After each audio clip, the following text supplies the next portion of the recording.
You have really become known as someone who's an expert in the topic of grief.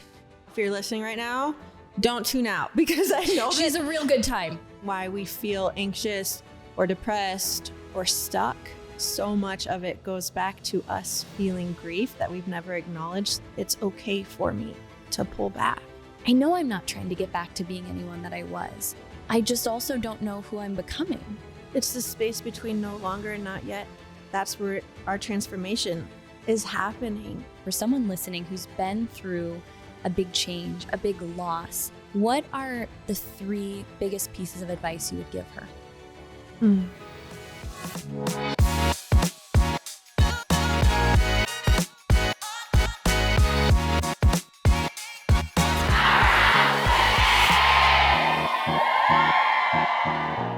If you are someone who has experienced a season of loss, a season of grief, and you are wondering, how do I keep showing up for my business, for my big ideas, then today's conversation is for you.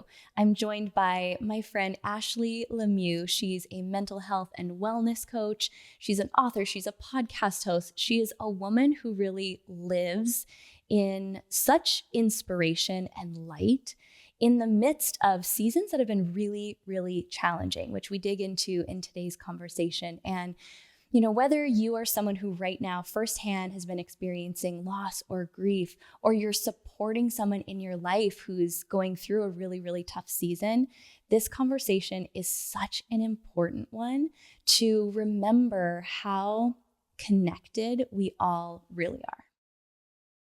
Ashley LeMieux, welcome back to Powerhouse Women. Yeah, I'm so excited to be here. And you said my last name so well.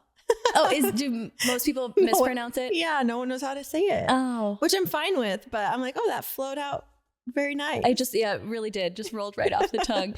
I am so excited to reconnect with you. There have been so many really meaningful conversations we've gotten to have for your podcast, which I love, for the Powerhouse Women podcast. And, we find ourselves at this really unique time in history where, it's about 5 years from when we as a society went through this collective grief, really. And we're going to dig into some of the nuances of what grief can teach us, especially as those of us who are ambitious, who really know we're here to offer our gifts to the world.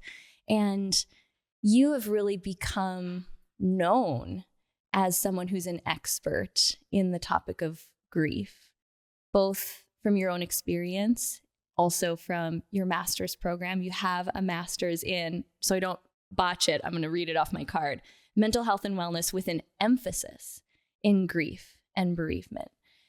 What do you think as a society we misunderstand most about grief? That's such a good question. And first of all, if you're listening right now, don't tune out, because I know she's a real good time. No, because listen, when you say she's an expert in grief, that has to be the least sexy thing that someone could possibly be an expert in. But all of us go through it. Yeah. And what's so important is that we know that there are so many ways that grief impacts our lives. It's not just death. And as you were talking about, we're 5 years out from a major life happening that impacted all of us. And so being able to learn how to sit with our grief and acknowledge it and go through that process will not only help us personally, but it helps our business. It helps our relationships. It helps everything that we do moving forward. And so having this conversation is so important. So now going back to your question, which was, so this is my ADHD brain, which is so important though. I know, that. You're like, wait, that's not my ticket in to get invited to parties, is introducing myself as a grief expert. Your grief bestie. But what do you think is the most misunderstood thing about grief? Such a good question. And I think that it's that grief is something that happens to other people, not to me. And in order for me to feel grief, it means that I have had to experience a very big death with someone close to me or in my family. And unless that's happened, I'm exempt from grief. And why that's important for us to know is because we spend so much of our time avoiding our feelings or wondering why we feel anxious or depressed or scared or stuck, when in reality, so much of it goes back to us feeling grief that we've never acknowledged that we really need to work through. Yeah. And I think that's been such a big lesson of the last year for me, is to realize how many different forms grief can take on. And another lesson I learned in reverse really is how ill-equipped I was before experiencing my own season of grief, to be with others and their grief, to actually know how to support them. What are some of the least supportive things people can do to really attempt to support someone going through grief that kind of backfire? I think it's important to talk about these because we are so well-meaning. I know, even like thinking about people in the past that I wish I would have known how to show up better for. I had great intentions, but I was so ill-equipped to even understand how to just hold space for someone who was experiencing grief of any kind. Well, we want to fix it. Yeah. Like, if you come to me as my best friend or as my sister or someone who I deeply love, and you're telling me how much you are hurting, I want to fix it, right? Like, I want to take that away from you. And so we do that in a lot of ways that aren't actually helpful. And the first one is we kind of dismiss it. Mm-hmm. And that can look like saying, like, everything happens for a reason, which, for the record, everything does not happen for a reason. Sometimes things happen because life is just freaking hard and we go through shit that we have to get over. And there's no other greater reason. Can we make reason from it? Can we create purpose from it if we decide to? Absolutely. But saying kind of platitudes like that to try to bright side the situation can actually be so dismissive and make someone feel a lot more lonely. Another thing that we do is we try to put timelines on people's grief. Even if you just look at the workplace, which I think is so mind-blowing. And I'm like, if at any point in my life, maybe this will be my retirement project, to try to lobby to change this, but in the workplace, the typical bereavement leave that you get if someone close to you dies, your spouse, your mom, someone like deeply meaningful to you, you get 3 days. And then you are expected to go back to work and carry on as normal. So we put these timelines on people that their grief, they should be over it. And what we know is that you never get over it. You learn how to move forward with it. But when you have so much pressure to just pretend that you're okay when you're not, it creates so much internalized shame around how you're feeling, where sometimes maybe your friend won't come to you anymore because they're like, well, I feel shameful that I'm still feeling this way. I should be over it by now. So that can be really hurtful too. Another thing that we do, and we actually do it to ourselves also, is that we compare griefs. We make grief a competition. So, well, you went through that thing. I'm so sorry for you, but at least you're not like my friend who XYZ, or at least you're not like this person on the other side of the world who has to experience this thing. And we also do it to ourselves. We say, this thing really sucked, but at least I'm not in Lindsay's position. Exactly. Or at least I'm not there. And what that does is that actually is a huge form of avoidance where we push our grief to the side so we don't have to feel it. And we say, but it's not as bad as someone else's. So those are the 3 really big things that I know they can be well-meaning, but they actually are so hurtful for the people who are going through hard stuff. Really important just to hear and understand them so we can keep them in mind the next time we encounter someone. Or I think it's even more important, and I love how you included the ways that we could unintentionally dismiss our own grief, thinking it has to look a certain way. It has to come only when you've had the loss of a loved one.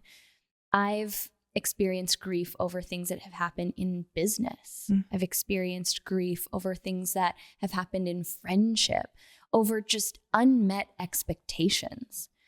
And we started off by kind of touching on this idea, and you started to talk about this before we started recording, about the collective kind of grief that we went through in going through a global pandemic together. Talk to me about the timeline, because you said something about 5 years as a length of time that it can take to even start to, and you said something powerful, so I'm going to let you say it instead of trying to paraphrase it. I didn't realize it can take that much time. Yeah, so we go through this pandemic, which is almost 5 years ago now when it started, which is so crazy, right? So even wild. just that time frame, you're like, wow, what have I even done in these 5 years? I feel like I was just in survival mode. And the first year after you go through something very unexpected, that's what you are in. You're truly in survival mode. You're not really making progress in other areas of your life. Maybe you are on paper or externally, but internally, you're just trying to figure out how you're going to get to the next day and then the next day. And over time, you start integrating yourself a little bit back more into your life, but things look different than they used to. And if we look at pandemic time to now, our whole world has changed. How we work has changed.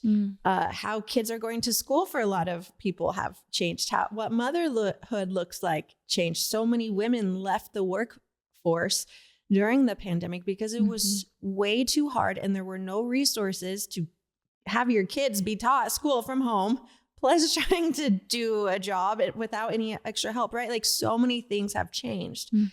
Well, what happens typically 5 years after a major life event is when you finally start feeling like, I'm ready. I'm ready to feel something new. I'm ready to start pursuing my dreams again. I'm ready to feel safe that maybe this will work out for me, even though that devastating thing happened and didn't work out for me and it took everything with it. I want to feel differently now. So right now we are seeing one of two things happening for people. One, they're either so ready to really integrate back into life, but in a new way, in a way that takes everything that they learned during that hard time with them, which also means that you're approaching life as a different person. But over the past few years, you've been learning who you are now and learning what your priorities are, learning what you don't want to sacrifice anymore. That's something that trauma and tragedy can actually be positive in our lives. It helps us reprioritize things. And so people are taking this and they're like, all right, I'm ready. I want to feel different. I'm ready to go. I already know what it feels like to hit rock bottom. And so let's rise up. So that's happening. But there's also a group of people who still feel really scared because they know what rock bottom feels like. And it's harder for some people to get out of the cycle of being able to trust themselves to make the right next decision and to trust that the world is safe enough for them to do so. So, and maybe you're listening to this and you're like, yeah, I feel that way, because I'm going to really guess that either you're ready to just take off or you still feel absolutely terrified. And that's kind of just where a lot of people are at right now. And how powerful to acknowledge and normalize that timeline instead of telling ourselves, okay, I should be over it. I should be. This happened yesterday. Why do I still feel like this? I was saying to a friend the other day, the most shocking part about this current chapter that I'm in of the grief process is I fully expected I would get kind of like some momentum back. I would feel my energy back. And I feel as though I'm operating at about 50% of my normal creative capacity. My ability to think, my brain feels like it's got just like sludge on it. And it's humbling. And it's been such a beautiful opportunity to, I want to go back to the word you said, which is trust. To realize that one of the most powerful things I can do right now is to reestablish and build a new sense of trust in myself, that I'm going to take it at the pace that I can go and not push it, which was a very old programming and way of being. And like I said, it's humbling.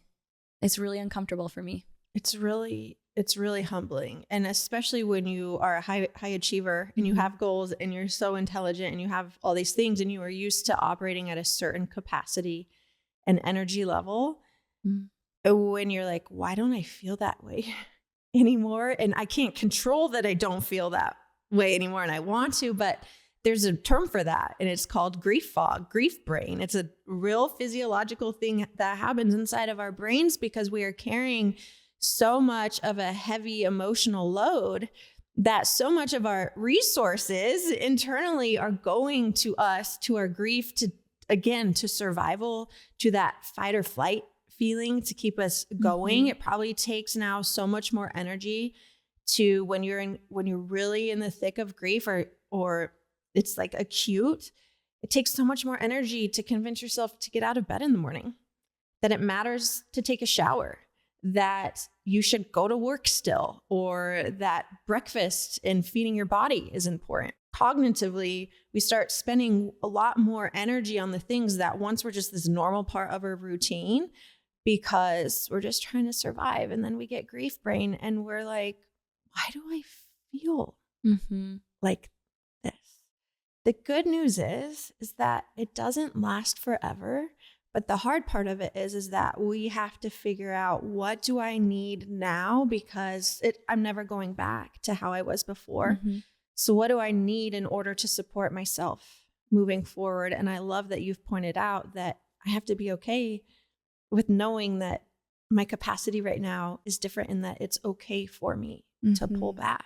I think that honestly is one of the bravest things that we can do. And it's so hard. And then to stop the stories, well, this must mean that I'm lazy or I'm not as good as I thought I was at my job or my work or whatever. But to be able to shift that and give ourselves what we really need is so freaking brave. And realizing that everything from that old programming that would have wanted before to push through, to fake it till I make it, was a way of avoiding my own feelings and just avoiding feeling them. What a radical concept. Right? And obviously I love the self-help world so much. Yeah. Right? I'm a part of it. I'm in it. But also there is this messaging inside of it that is so focused on the avoidance of fake it till you make it. Yeah. Just make yourself do it, push through, work harder, work more, wake up earlier, like do all of these things. I mean, we see it every day on social media, and you can look at that and just feel like absolute trash about yourself and wonder, well, what's wrong with me? Because I physically and emotionally cannot do that. So does that mean I'm lazier or less equipped or not as talented or I'm not as disciplined as other people? But the reality is that we need different things in our lives. And that messaging, it just doesn't work for so many people, and that's okay. Yeah. I don't know how many listeners are familiar with your story, and I'll leave that really up to you, how much you want to share, because there have been different seasons of grief in the time that I've known you and the time that I've known about your work. I would love for you to share what feels right today to share, and maybe share it through the lens of what did that season of grief teach you specifically about the way you were showing up as someone who is an ambitious woman as well. So I'll briefly start back in, oh my gosh, this was a long time ago. We actually just passed 8 years from my husband and I were in our mid-20s, and we became parents overnight. We became guardians overnight to 2 kids. And we, after raising them for over half their lives, almost 5 years, we lost them in a very unexpected contested adoption. What that taught me about grief was that I didn't know that a person could feel the way that I felt and still live. And in fact, there were so many times where I wanted it to just be done. I really couldn't comprehend physically the physical pain of grief. It was the first time I had grieved, I had experienced grief in the past, but that was the first experience where the physical pain, the physical weight of grief, I learned what that felt like and how it manifests in our bodies and how it can really destroy us physically when we feel destroyed emotionally. Things were happening, like I would get this huge ball right under my throat that we had so many x-rays, so many things done on it. But it was a result of me not being able to use my voice in court for 2 years. And I was getting colonoscopies and all these GI tests because I was unable to eat and the pain I was in was so severe, and nothing was ever quote unquote wrong physically, right? But it was the manifestation of grief. And through that time, I really had to slow down and take things back to basics of what food am I putting in my body? How do I get out of bed before noon every day? How do I not shove myself full of sugar and TV at night just to keep going and then start the process in the morning? How do I not self-isolate anymore? Because I don't want to talk to everyone because everyone's pissing me off and I don't feel like I can connect with someone, right? And then that's the second lesson of that season, is that grief makes us feel isolated because we feel so disconnected from ourselves and the life that we once knew that we think, how could anyone else possibly get this? And because they don't get it, I'm just going to be here in my own lonely little world. But that season taught me that even the most painful parts of our lives, that we can still move forward with them and find light and love and healing. And healing never means that the pain goes away. Healing doesn't mean that the grief goes away, but it means that we allow ourselves to feel it in a way that doesn't destroy us anymore. And we find new memories, and we're able to at some point think about memories of the past without it physically and emotionally hurting us so much. After that, that took a long time, almost ruined our marriage, almost destroyed my business because I was just checked out. And then we decided in 2019 that it was time to grow our family again, and we got pregnant, and we were so excited. After we had lost the older two, we had sold everything and moved across the country to Nashville, which was actually really good for us. I don't recommend making a heat of the moment grief decision like that, though, just like uprooting your life. But it worked out for us. But we decided we're going to move back to Phoenix. We bought our dream home to plant our roots in again. And then the world shut down, as it did for everyone else. And I was 16 weeks pregnant. And all of a sudden, I'd gone on a walk with my mom that morning. We were planning the nursery in our new home because it was empty. And I started feeling really sick. And I started having a lot of pain in my legs. Like, it was moving up my body. I was like, what is going on? But it was a scary time because everything had just shut down. And you have this virus that no one really knows about. And being pregnant, I'm like, well, I'm safer home than I am at the doctor. So I didn't want to go anywhere. And then at about midnight that night, I was screaming and I had spiked a fever, and I'd never been in so much physical pain. So my husband called the fire department. They came, they're like, we got to take you to the hospital right away. So they carried me on a stretcher and then into the ambulance. And we found out that I had gone septic. Apparently when I get pregnant, I get it's called strep B, but it overgrows and it's untraceable until it is traceable, and then it's too late.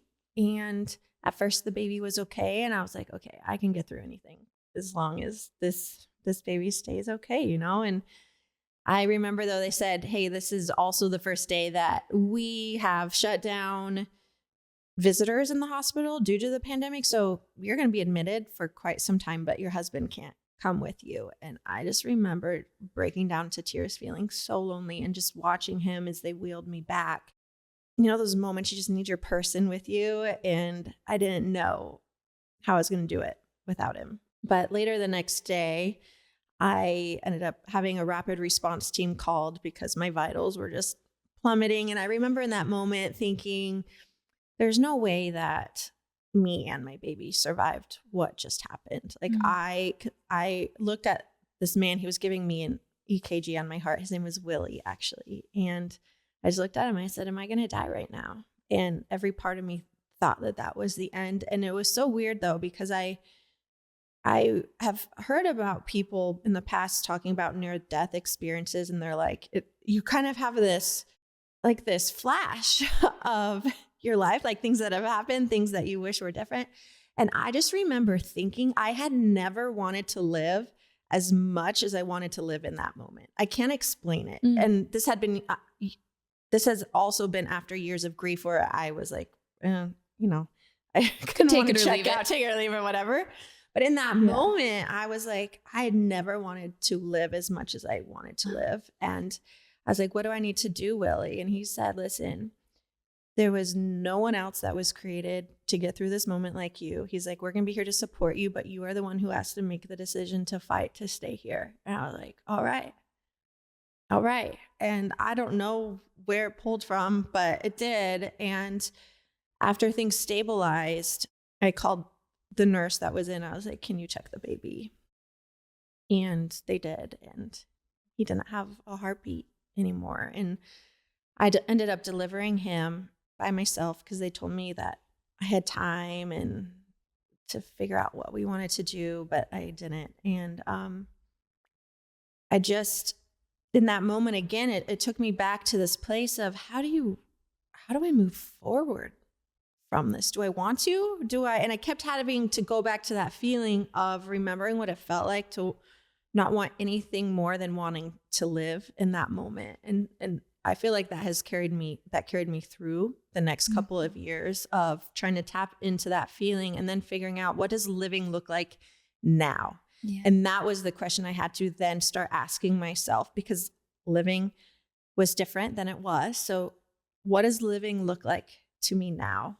And that's what I learned from that experience of, it's okay that our lives change and shift. Mm-hmm. It's okay when our patterns take a turn that we weren't expecting. It's so hard to create new ones, and it's hard to let go of the dreams and the expectations and hopes that we had. Of course it is. And I had to fully mourn, and I still mourn that. Even just the other day, my husband was on the couch. We now have a 2.5-year-old, and we were on the couch, and she said something like, I love my family so much. It was so sweet. But I looked at him and he was teary, and he just like kind of whispered to me, he's like, I miss Jace so much. And, so like you still have those moments, mm-hmm. and that's also okay. Right. Mm-hmm. So for me now, what is most important with my grief is not allowing it to create habits in my life that exist just so that I survive, and instead be very intentional about my choices every day so that I can live a life that I don't have any regrets over whenever the end of it comes. You inspire me for so many reasons. One of them is the honesty and vulnerability that you bring to social media in sharing a very realistic picture of things that we tend to glamorize. You are known for creating content that shows even the real side of motherhood, right? The photos that you wanted to delete and then the ones we post. And I think it's such an important reminder that regardless of how someone chooses to show up in their season of grief, we all are carrying so much more than we could ever know. What role has social media played for you in your healing process? I saw a quote recently on social media, and it said, oh my gosh, okay, I'm going to totally chop this up, but it said something to the effect of, I suffered in silence, and so now I heal out loud. I heal out loud. Yeah. I suffered in silence. And so now I heal out loud. Something like that. And I was like, oh my gosh, that was me for so long. Like when we had our older 2 kids, we couldn't talk about anything. So there was, 4 years where I was buried under life and nobody knew. I was collapsed and nobody knew. Yeah. And after that, I was like, this is a really crappy way to live, having to pretend that you're fine when you're actually not okay. And I remember when I shared that we had lost them, the amount of women that came to me, thousands of women who were messaging about things that they were going through and about how they were sorry, of course, but what a breath of fresh air it was for them to finally have someone speaking words that they felt like they had to hide or didn't feel like anyone else understood. Mm-hmm.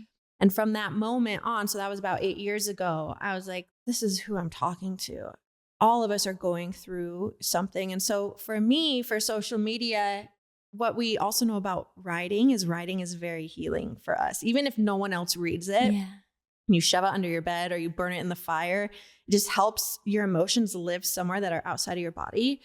For me, for social media, as I was writing, and just now everyone else is also reading it too, for better or for worse. But it's played this role for me to help gives words to my emotions that also help other people get words to theirs. And we know that we heal faster in a community. And so it's created that, and it's been really special and beautiful. And I feel like I get to be like a witness of other people's grief, which feels really sacred to me, I guess is the word. And I just, like I talked about in the beginning, everything happens for a reason. I don't believe that, but we get to sometimes choose what that reason is. And I feel like this is the reason that I've chosen for myself, to be able to be a witness for other people's grief and be able to help give them tools to walk themselves through it. Mm-hmm. Your business, and I should say businesses, because you've started many, you're a multiple time author as well.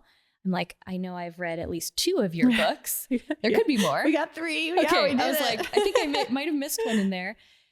And you have this successful career. You have a beautiful family in the way that it looks now. How does this next chapter look for you as an entrepreneur? What are you excited about? What do you want to bring into this next season that all of these other chapters have really taught you, for better or for worse? It's interesting you asked me this, because this has been my question for the past few months, especially in this season that I am in with a toddler, and just where I'm at with my age and career and things that I've done and what I want to do. And what I know that I love the very most of everything is helping women in business get to that next step after they've been through a significant life change. I think that because of my ADHD, and also because, right now the hot word is creating a personal brand online. And I love that. I'm here for it. And I love helping women create that for themselves. But on the drive here, I was actually thinking, if I had a highlight reel of my personal brand, what would it be?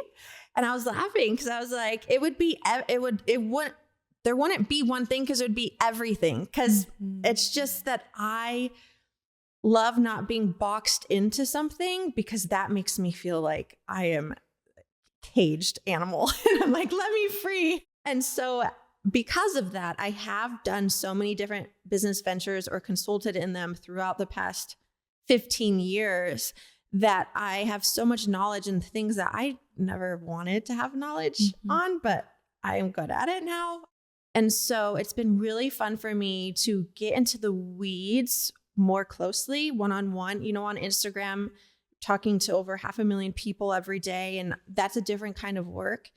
But when I get to be able to sit one-on-one or one with 10 and like do deep dive to tactical, tangible things that truly make a difference in someone's business and their life, and be able to combine what I know about grief and strategy of growth for the business together, that has ignited me these past 9 months more than anything that I've worked on in the past. And so it's kind of been fun to get to this place that everything I feel like has led to, because you look at me on social media, I don't talk anything about business on Instagram, right? Like that's not my personal brand, but I know what I know because of what I've built. And so I think that's where I'm at right now, allowing myself to keep going past the edges of what I've been doing and just keep doing things that light me up. I don't know. That might be a broad way of answering what you just asked, but like I hosted my first business retreat in the fall, and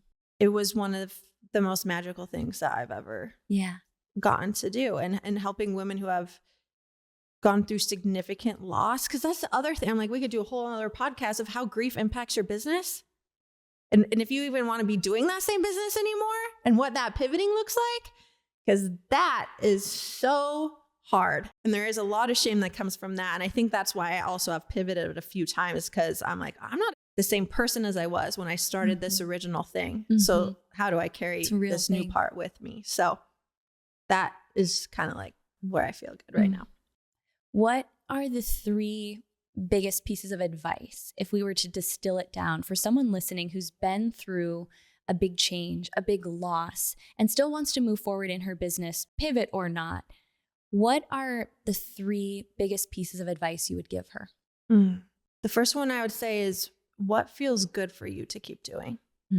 Actually, my own therapist asked me this question going through my loss. And it's what I ask myself at the beginning of every quarter now as I'm planning for the year every year.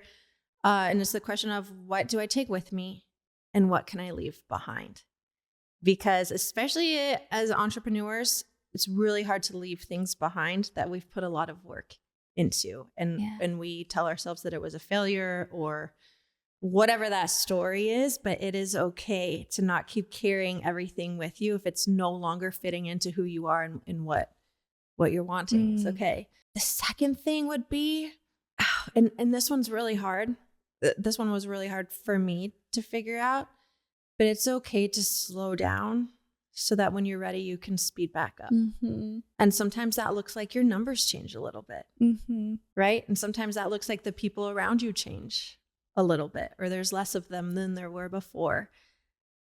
That was one of the hardest seasons I've ever been through. We had a really big team at one point, and I was like, I can't keep operating at this level. I will not exist like mentally in a year if this is my trajectory. And it's okay. Slowing down is okay, because at some point you will be forced to, if you don't choose to do that. And then the third thing is I would say, what makes you feel like you're having fun, right?